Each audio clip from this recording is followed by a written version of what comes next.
কবরের প্রথম রাতটাতে যখন আমরা প্রথম চোখ খুলবো, আপনার আমার এমন একটা অনুভব হবে যে আমরা কিচ্ছুই মিলাতে পারবো না। তখন ভাবতে থাকবো কোথায় আছি, কোথায় আছি, কোথায় আছি।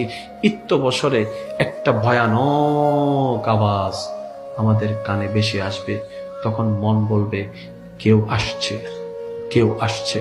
আর এমন ভূমিকম্পর মতো থরথর করে কাঁপতে শুরু করবে, আমাদের ভয় আরো বেড়ে যাবে। দেখব দূর থেকে দুইটা ফেরেশতা মাটি ফিরে ফিরে আসতেছে আমার দিকে, আপনার দিকে, আমাদের দিকে।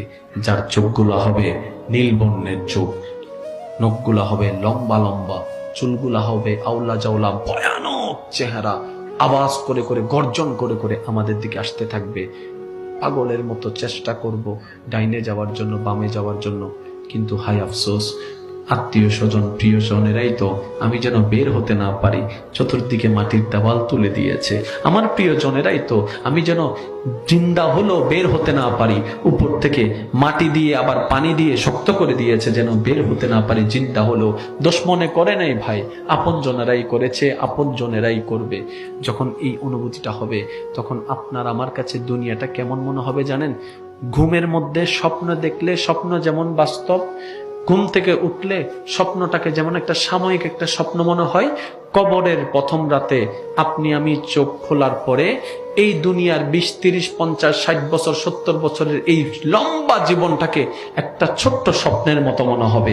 মনে হবে এই তো ঘুমিয়ে স্বপ্ন দেখেছিলাম আর সেই স্বপ্নে জীবন অতিবাহিত করেছে, এই মাত্র আমি ঘুম থেকে চোখটা খুললাম। কবরের প্রথম রাত এত ভয়ানক হয়ে যাবে। কোন দলে থাকবেন? কার বিপক্ষে কথা বলছি, কার পক্ষে কথা বলছি, একটু স্থির হওয়ার দরকার আছে।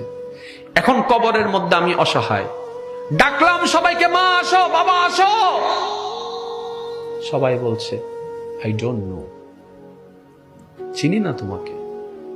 মা বলে চিনি না, বাবা বলে চিনি না, মা ভয় লাগে, আসো না, একটু থাকো না। আচ্ছা কবরে না আসো, অন্তত পারতে বসে থাকো। বাবা কবরে আসিও না, স্বামী কবরে আসিও না, ভাই কবরে আসিও না, বন্ধু কবরে আসিও না, ঠিক আছে পারে তো একটু বসে থাকতে পারো, 10টা মিনিট তো অপেক্ষা করো নাই, আধা ঘন্টাও তো অপেক্ষা করো নাই, চলে গিয়েছো ঘরে। এবার আপনি আমি অসহায় হয়ে বসে আছি, কেউ নাই, কেউ নাই, কেউ নাই। কার জন্য করলাম? কেউ তো নাই, সবাই তো হাত ছেড়ে দিল, সবাই তো পর করে দিল। হঠাৎ রহমতের আওয়াজ আসবে, উম্মত আমি নবী তোকে ছাড়ি নাই।